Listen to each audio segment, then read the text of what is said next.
Don't deviate. Don't procrastinate. Don't become frustrated. All you have to do to win this battle is stay on track. There are moments that try the human soul so violently and so perplexing that if the truth were told, all of us have had moments that we wanted to throw up our hands and walk away.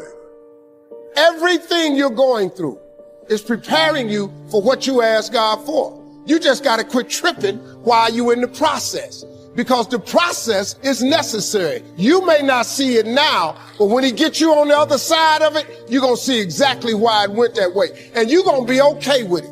But quit tripping during the process. Discouragement can creep in secretly, hide behind clothes, makeup, hairdos. Discouragement is so bold that it will even hide behind a smile. It will always ride to work with you. And if it doesn't catch a ride going to work, it'll catch a ride on the way back home. If you listen at discouragement, it will cause you to make bad decisions. It will cause you to think that life is not worth living. And secretly, behind the facade of a smile and a good morning and a praise the Lord and a how are you, you will wonder if you're ever going to get out of what you're into. Oh Lord, why me? You ain't the only one. Oh Lord, why me? You ain't the only one. Oh Lord, why I lose my job? You ain't the only one unemployed. Oh Lord, why he leave me? You ain't first chick got left. This might not even be your last time getting left. Pull yourself together and quit tripping, cause you in the process. Could it be possible that God has allowed you to face and confront certain things so that he could use you to be a blessing in somebody else's life? Could it be possible that your destiny incorporates the place of your agony? That God wants to use you in the very area that you have had the greatest pain and the greatest turmoil. Could it be possible that the passion that is necessary to be effective is derived from a personal malady that gave you the deep well? I've noticed that anybody I've ever met who was greatly anointed and had a deep well through which they were able to change lives, they also had a deep experience, which was the catalyst to give them the motivation to drive over all the obstacles that would deter you from destiny and give you the power to, as I like to say, take a licking and keep on ticking, because you are driven by more than finances, more than money. You are driven by a personal experience and an encounter with God. God is processing you. He ain't through with you. If he was through with you, you would not wake up in the morning. He gonna fix it. Everything is wrong. First of all, let me tell you this right here. Why are you tripping? I look back on my life and all that I've been through. So the stuff I'm currently going through, I have built up enough reservoir that living in the car taught me that this ain't it. So the things I'm going through now, I know this ain't it. That he gonna come get me in a minute. So all I gotta do is sit tight. I ain't in a bad place. Now I ain't where I wanna be, but the spot I'm in is better than where I was. I ain't homeless. So what I'm going through right now, y'all don't know, I got some challenges. People think when you get famous or rich that your problems is over. Oh, they got a whole new set of them for you. They got some stuff you ain't seen. Biggie wrote a song, said one time, more money, more problems. I got to tell you something, that boy wasn't never lying. But I'll tell you the truth right now. The problems I got right now, I'll take it. Because the problems I had when I was homeless, I don't want them. You've gone through the mess. You've been through the test and the trials and the pain and the ostracization and the criticisms and the heartache and the dilemma or the divorce or the confusion or the mental chaos or the emotional mayhem that is necessary to make you an expert. You graduated from the School of Hard Knocks. When you come from a place like that, you have power like you would not believe. You have power to withstand obstacles. You are not easily deterred. discouraged. You don't fall back. You don't lapse into depression. You rise up out of a hellhole with a fresh determination to be used by God like you have never been used before. Don't make a permanent decision over a temporary circumstance. Don't allow a moment of agony to make you draw a conclusion about life prematurely. Because if you just keep on walking with God, God has a way of making everything all right. But he warns us and declares to us that the steps of a good man are ordered by the Lord. Steps. Now, the term steps implies process. Means it's going to take a while. Means that you can't get to the destination just because you want it, just because you saw it, just because you like it, just because you need it. Life was designed to give us what we deserve. We do not reap a harvest in the fall because we need it. We reap a harvest in the fall because we deserve it. Not necessarily from a moral standpoint. Of course, there are some moral laws as well, spiritual and moral laws. But just the basic laws that simply say if you wish to reap, you must plant. So jot this down. Reaping is reserved for the planters. And the reason they reap is because they deserve it. They're the planters. They deserve it. Interesting Bible phrase that says, if you keep knocking, you'll find open doors. Good phrase to jot down. If you keep knocking, you'll find open doors. Doors of opportunity. Doors of a chance to meet someone. Doors open for association. Doors open to find someone special. Doors open to find a unique business colleague. If you keep knocking, doors of opportunity are open to those who continually knock. So we don't find open doors of opportunity because we need them.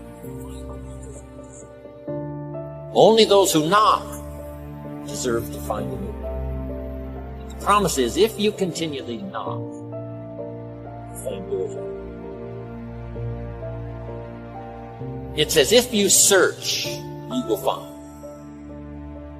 In fact, we are often tormented by vision.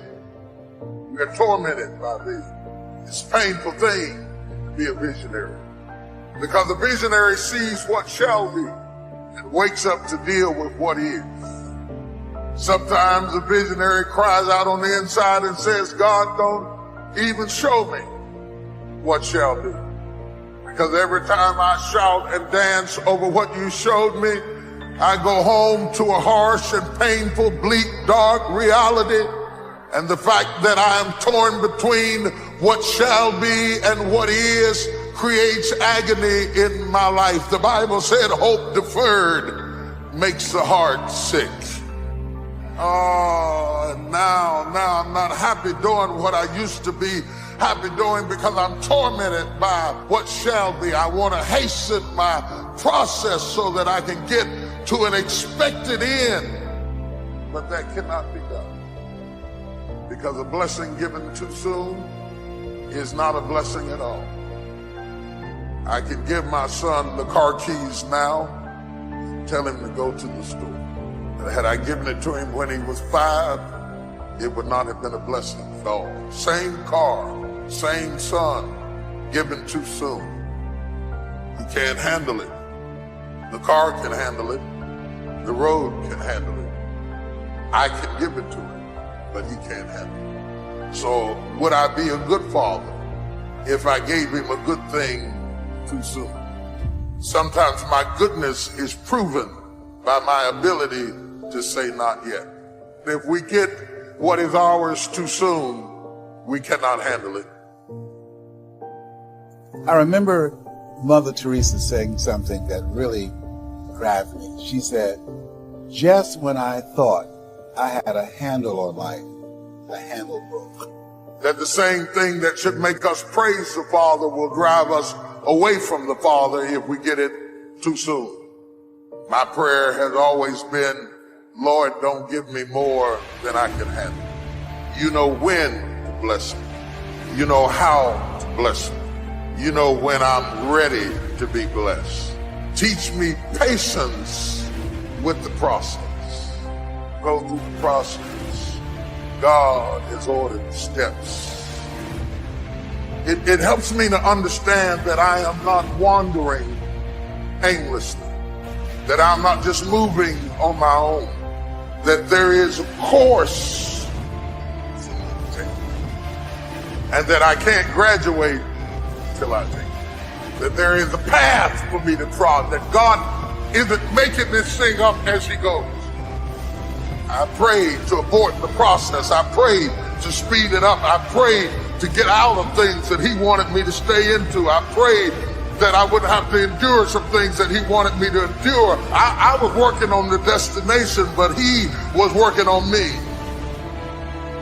And sometimes he made me wait.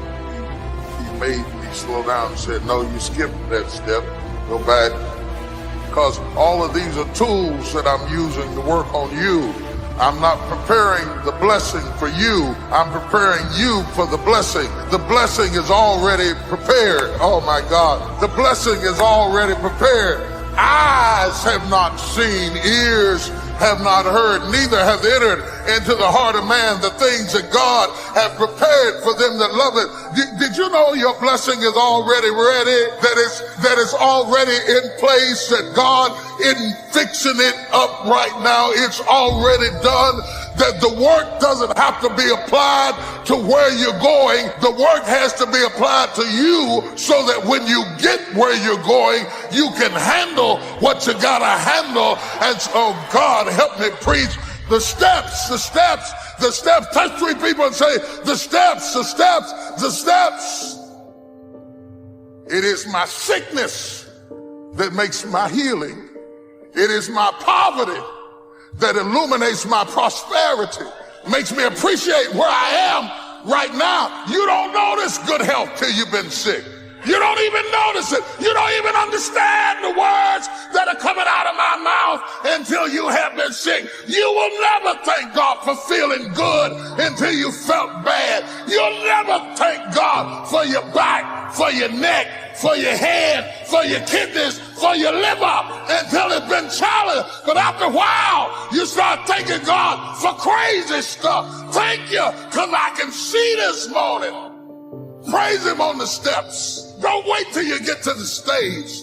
Don't wait till you get finished. Don't wait till everything is in order. But every now and then, you ought to stop right in the middle of the step and say, Lord, I thank you. I'm not where I'm gonna be, but I'm glad I'm not where I used to be. Lord, I thank you.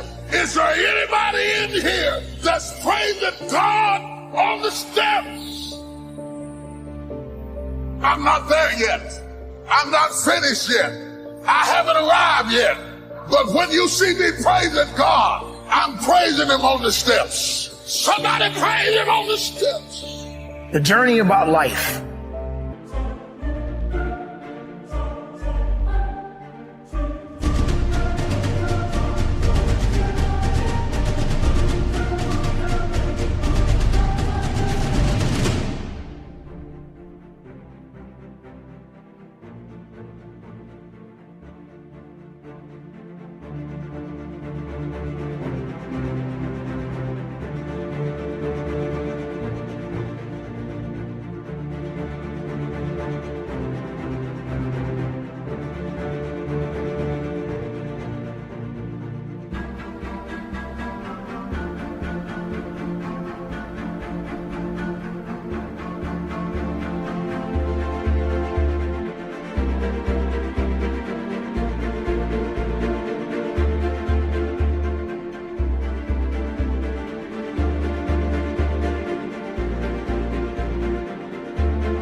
And understanding what the true process is in life is understanding that you have to go through certain circumstances to get to a certain level in your life. Now, many people do not have the patience to go through this process, but you have to have the ability to trust the process instead of rushing the process. How much patience do you really have on your journey? Now, I'm not going to lie to you. We all go through these changes, but we want that now. We want that right now. We need it at that moment. Maybe you have to pay a bill. Maybe you need that job that you've been working for so long trying to get it, but yet it hasn't happened yet. Maybe you worked so hard in your life and everyone rejected you, and you felt that you didn't have what it took to get to the level that you want in your life. This is the process that I'm talking about. This is the process that you and I all in this world have to understand, that we have to go through something to get to that level in life. So you got to go through it to get to it. You got to go through certain circumstances so that you can understand as you go through it, you learn to build up on it. It's not going to happen overnight. I understand it. Believe me, I do, especially in these times that we're dealing with right now. Many people are losing their homes, jobs, even certain people are going through certain family breakups. But even then, you have to have the patience and the fortitude to try to get back in line. We have to get past negativity. We have to get past doubt. And we have to understand that there's more to us than we could ever imagine. You have to trust the process. You have to believe in the process. You have to be strong in the process and realize that it's going to take a little time. Now, time does move on, and things just don't happen overnight. The beauty about the process is that you're learning something. You're learning about yourself. You're learning how to go through certain things, and you're learning how to build up instead of tear down. Does it stress you out that you're not where you want to be? I can understand that. I've been there. I go through it day in and day out. And you will probably go through it as well. None of us are vulnerable to this. We are human beings, and human beings sometimes act on emotions. But you have to harness your emotions. You have to understand that you got to go through something to get to the level that you want in your life. You have to be hungry, and you have to continue to go after it. But it's going to take time. And you have to be willing to work at it as much as you possibly can. You have to have the patience. And with that comes the great rewards. Trusting the process. Understanding the process. Believing in the process. Because if you're rushing it, then it may not work out the way you want. You may not even be ready for it because you went too fast instead of just taking your time. It's not going to happen overnight, but you got to be strong. You got to believe in it. You got to trust in it. You got to understand it, and you got to keep going after it. Ladies and gentlemen, these are some troubling times. We all are fighting the good fight, and maybe some people don't have the strength.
Some do. But don't be the person to give up. Don't be the person that wants to quit. Don't be the person that turns your back on the victory because you felt that you lost it all. You have lost anything. You're just going through the challenges. And with challenges comes great rewards. But you got to keep the faith. You got to stay hopeful, not hopeless. You got to continue to go on and look up. I speak about looking up often because that's the best thing you could ever do. Keeping your eyes on the sky and looking beyond it. And not looking down on your misery. And not concerning yourself about things that you cannot control. Because we tend to get ourselves wrapped up in that from time to time. Get away from it. And believe in yourself. Have the strength and the fortitude to carry on. And when other people don't want to be there where you are, then maybe that's the time to cut that away. Don't let all of this heavy weight bring you down. Believe and understand that your process is necessary. Understand that you're going to get where you need to get, but you got to be on top of your game, and you got to keep making moves, and you got to stay strong, and you got to stay powerful, and you got to keep on moving. That's how you get to that level. Don't give up on your dreams. Don't give up on the possibilities. Stay strong, stay productive, stay powerful, and from the bottom of my heart, conduct your business.